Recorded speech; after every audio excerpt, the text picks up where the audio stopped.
AFC Asian cup में बुरी performances के बाद अभी इगोर स्टीमैच ने एआईएफएफ को अपनी रिपोर्ट सौंप दी है पूरी तरीके से कि एएफसी एशियन कप में इतनी बुरी परफॉर्मेंसेस क्यों आई इंडियन फुटबॉल टीम की, क्या रीजंस थे, उन्होंने सब बताए हैं। एंड इंडियन फुटबॉल की रियलिटी उन्होंने हम सब व्यूअर्स के आगे, इंडियन फुटबॉल फैंस के आगे रख दिया है। Guys, welcome back to my channel. And अगर आप चैनल पे पहली बार ही आए हो तो make sure you subscribe to this channel, क्योंकि यहाँ पे आपको इंडियन फुटबॉल पे डेली रिलेटेड वीडियोस मिलती रहती हैं। So make sure you subscribe यार।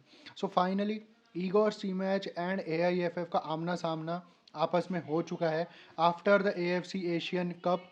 इतनी बढ़िया परफॉर्मेंसेस हमने दी हैं एएफसी एशियन कप में, उसके बाद इंतज़ार था कि ईगोर सी मैच एआईएफएफ को क्या कहेंगे।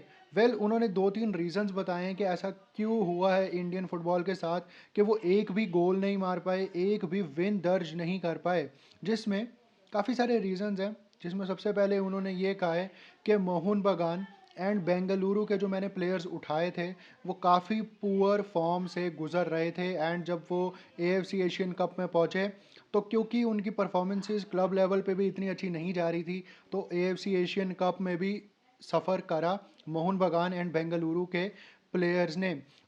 अब इसमें अगर मैं अपनी राय दूं तो ये कोच के हाथ में होता है कि वो कौन से प्लेयर्स को सेलेक्ट कर रहा है before any big tournament. And अगर आप आउट ऑफ फॉर्म प्लेयर्स को चूज कर रहे हो before the AFC Asian cup, तो उसमें गलती किसी और की नहीं है, उन प्लेयर्स की गलती नहीं है जो आउट ऑफ फॉर्म है। आपकी गलती है कि आपने आउट ऑफ फॉर्म प्लेयर्स को चूज करा है for the AFC Asian cup. तो इसमें सरासर ब्लेम गेम जो खेल रहे हैं इगोर सी मैच, इस ब्लेम में कोई सच्चाई नहीं है। आपके ऊपर था ये, आप कौन से प्लेयर सेलेक्ट करो। एंड आपने मोहन बगान एंड बेंगलुरु के ज़्यादा प्लेयर सेलेक्ट करे। आई डोंट नो क्या रीज़न था, आप उनके साथ इतने टाइम से खेल रहे थे, उनके साथ ही आप सेटअप कर रहे थे अपनी इंडियन फुटबॉल टीम का, इसीलिए आप उनको एएफसी एशियन कप भी लेके गए। वो आपकी गलती है, इसमें कोई ये रीज़न ही नहीं हुआ कि हमारी टीम क्यों अच्छा नहीं कर रही वहाँ पे। सेकंड जो इसमें पॉइंट है वो ये है कि इंडियन फुटबॉल टीम ना तो कभी अंडर 17 एशियन कप में क्वालिफाई हुई है, ना ही अंडर 20 एशियन कप में हुई है, ना ही अंडर 23 एशियन कप में। तो कैसे हमारे प्लेयर्स को बड़े मैचेस का एक्सपीरियंस मिलेगा फ्रॉम यूथ लेवल। ये पॉइंट में मैं ईगोर सी मैच के साथ हूँ, ये जो उन्होंने पॉइंट रखा है। इसका रीज़न भी है क्योंकि अगर आप यूरोपियन कंट्रीज़ में देखो तो जो उनके प्लेयर्स होते हैं यूथ लेवल में, वो euro under 17, world cup under 17 खेलते हैं, जिससे कि उनको शुरू से ही यंग एज में बड़े बड़े मैचेस का एक्सपीरियंस मिल जाता है।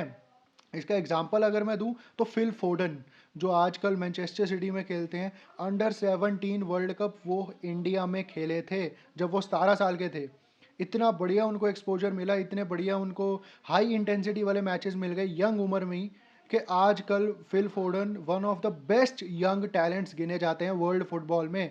बट हमारी इंडिया के जो यूथ लेवल की टीम्स हैं वो ना तो वो अंडर 17 वर्ल्ड कप्स में क्वालिफाई होती है, ना ही अंडर 20 वर्ल्ड कप्स में, ना ही under 20 Asian cup, under 23 Asian cup में क्वालिफाई होती है। तो हमारे प्लेयर्स जब एशियन कप में जाते हैं वो मैंटेलिटी अपने अंदर ला ही नहीं पाते जीतने वाली, एंड वो क्रम्बल डाउन कर जाते हैं प्रेशर के अंडर। तो ये जो पॉइंट है ईगोर सी मैच का, इसके साथ मैं काफ़ी ज़्यादा सहमत हूँ। जो थर्ड पॉइंट उन्होंने दिया है वो थोड़ा सा बेतुका लगा मेरे को, बट क्या था वो पॉइंट। ईगोर सी मैच ने कहा कि हमारे आईएसएल के क्लब्स एएफसी चैंपियंस लीग में एंड एएफसी कप में मालदीव्स एंड बांग्लादेश जैसे कंट्रीज से हार जाते हैं, उनके क्लब्स से हार जाते हैं।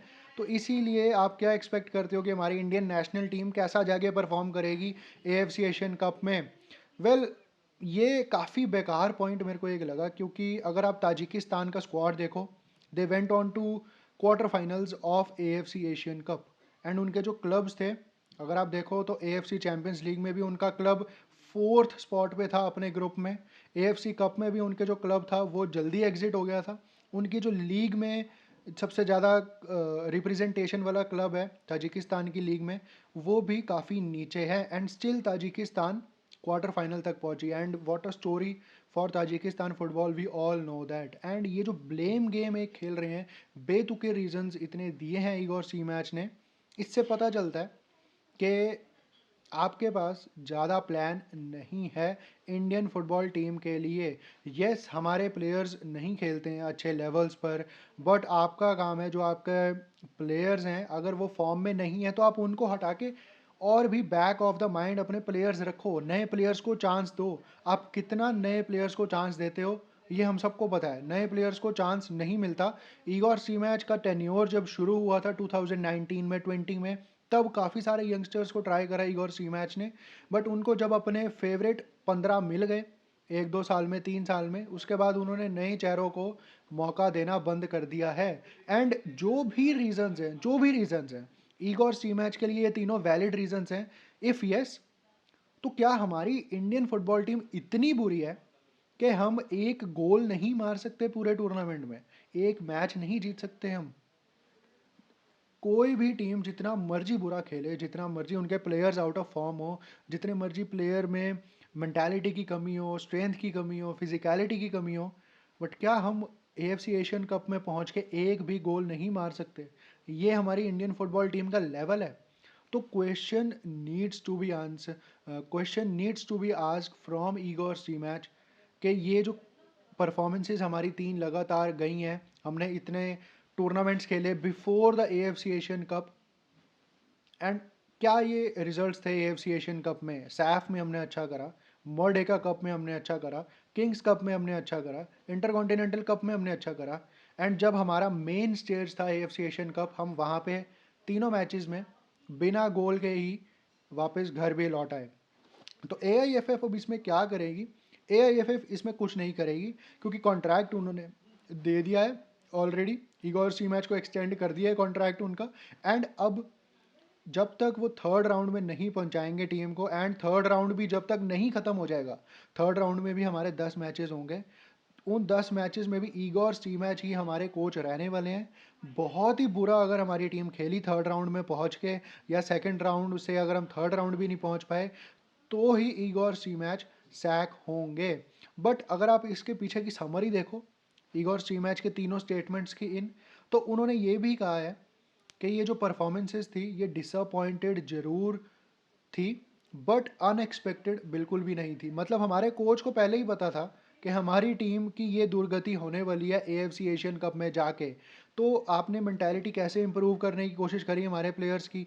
ट्रेवर सिंक्लेयर को आप ले आए, कोई एक्सपीरियंस नहीं, कोई उनके पास एक्ोलेड नहीं है दिखाने को, कोई उन्होंने सेट पीसीज पे हमको अच्छा नहीं करा। आपके जो डिसीजंस थे ऑन द फील्ड, सब्सटीट्यूशंस की अगर मैं बात करूँ, या ऑफ द फील्ड जो आपकी स्ट्रैटेजीज रही हैं अभी तक प्लेयर्स के साथ, वो इतनी अच्छी नहीं रही हैं। We all know that. तो क्वेश्चंस पूछने पड़ेंगे हमारे को ईगोर सी मैच से। उन्होंने अपनी एक्सप्लेनेशन तो दे दी, बट एआईएफएफ इसमें ज़्यादा कुछ अभी नहीं कर सकती, उनके हाथ अभी बंधे हुए हैं until the conclusion of round 2 और राउंड 3 इवन। उसके बाद हमारे को नए कोच मिलने की उम्मीद है, बट लेट्स होप कि हमारी टीम राउंड 3 में पहुंचे, एंड राउंड 3 में भी अगर हम टॉप 4 में फिनिश हो गए 6 टीम्स में, तो हम राउंड 4 में भी जा सकते हैं फिर।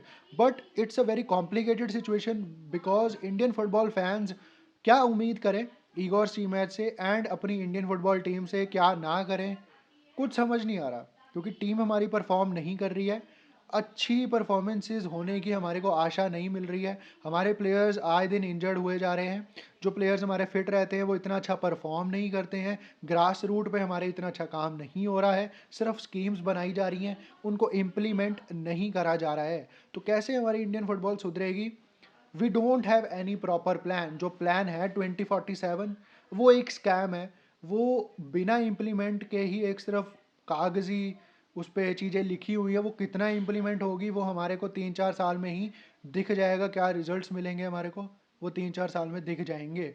बाकी do let me know your thoughts on Igor Stimac explanation regarding AFC Asian cup, कि ये जो उनकी एक्सप्लेनेशन थी ये ठीक थी या नहीं थी, कितने सहमत हो आप इससे, कितने नहीं। Do let me no in the comment section. तो यही थी आज की वीडियो। अगर आपको पसंद आई हो तो लाइक शेयर एंड सब्सक्राइब जरूर कर देना। Till then